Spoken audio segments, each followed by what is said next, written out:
Now, after hearing that, you may be saying, you guys must be making this up. I mean, isn't Halloween nothing more than an innocent holiday with some fun-filled practices?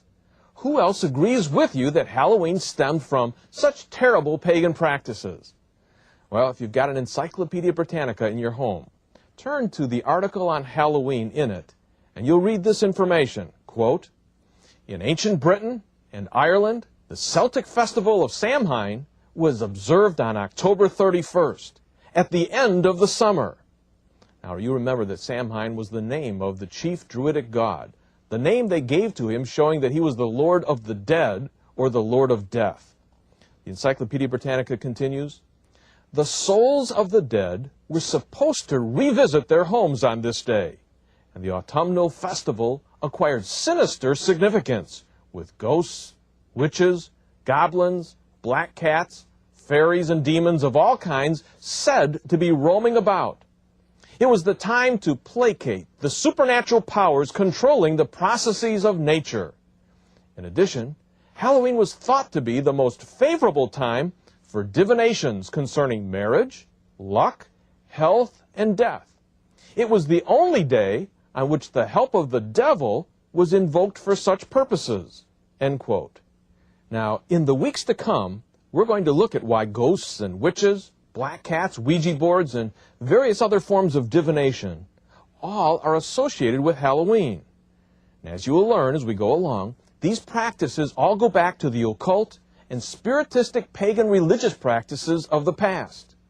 In fact, I'd like you to listen as Dr. Weldon explains why Halloween night was considered in ancient history to be the very best day in the entire year for contacting the spirit world. In fact, Halloween back then was thought to be the very best time for contacting the spirit world because the veil that separated the material and spiritual worlds was thinnest at that time, and this, in fact, is something that is believed in witchcraft today, and that is why they celebrate October 31st as one of their most special days. Now, in a moment, we're going to take a break, and when we return, we're going to look at the specific customs and practices of Halloween that are related to the ancient pagan religious practices of the past. And the reason this is so important is because on Halloween night, our children are imitating and emulating some of the very practices that those in ancient pagan religions performed. So please stick with me. We'll be right back. All right, we're back. Let's get down to brass tacks. What specific customs and practices of Halloween are our children involved in today that are directly related back to the ancient pagan religious practices of the Celts? Dr. John Weldon tells us. What specific customs of Halloween today are related to the ancient practices of the Celts? Well, almost all of them. For example, we have the idea of dressing in costumes. The ancient Celts believed that the spirits were released on this day, and because there were both good and evil spirits released, they would set out food for the good spirits, but they attempted to hide from the evil spirits because they feared them. So some people would put on masks and costumes in order to hide from the evil spirits. Trick-or-treating is related to the ancient Celtic practice. If food was not placed out for the spirits could get angry. The Celts believed it was important to appease the spirits in order to keep them happy. And so by placing food in their homes, they were either welcoming the spirits, the good spirits, or they were attempting to keep the evil spirits appeased. Now this next part I don't want you to miss. Why is it that our children go down the streets wearing costumes, collecting food and candy, and yelling out the phrase, "trick or treat," when they come to the door of somebody's house? Did you know it's because these customs come right out of the pagan religious beliefs and practices of yesteryear? Well, it's true, and you can prove this by looking at Volume 1 of Man, Myth, and Magic, page 67, where we're told, All Hallows Eve, or Halloween, as the beginning of winter and the dying time of the old year, was a night when the dead supposedly stalked the countryside.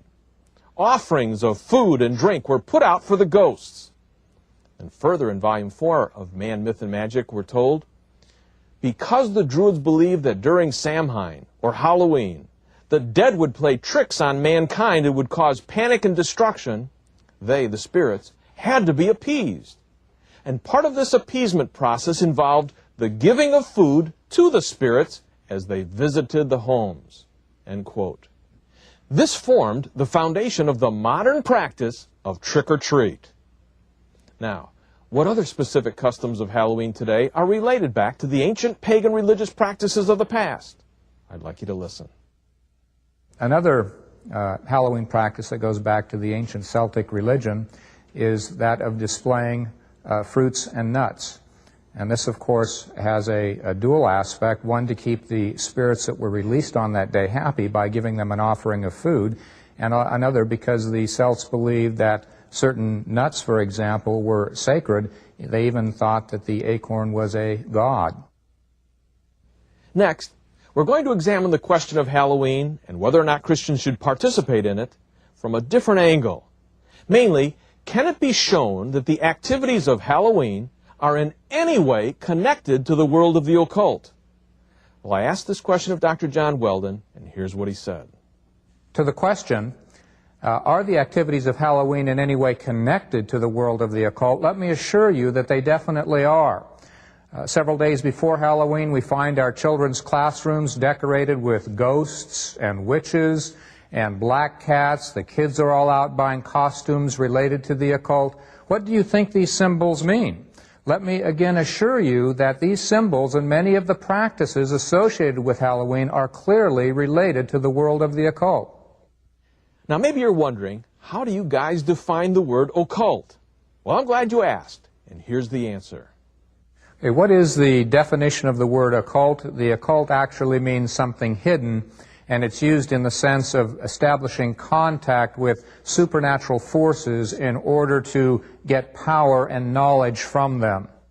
Now, if that's the definition of the word occult, how is Halloween connected to the occult?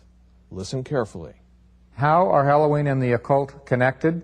Well, they're connected both historically and today. Historically, we find that many of the practices of the occult, such as seeking contact with the spirit world, various forms of divination, were practiced by the ancient Celtic peoples who came from Asia and settled in the British Isles and northern France. We see that today, many of the practices of Halloween are also involved in the occult. It's the special day of witches, where they believe that the line connecting the material and spiritual worlds is thinnest, and it's one of the best times for establishing contact with the spirits.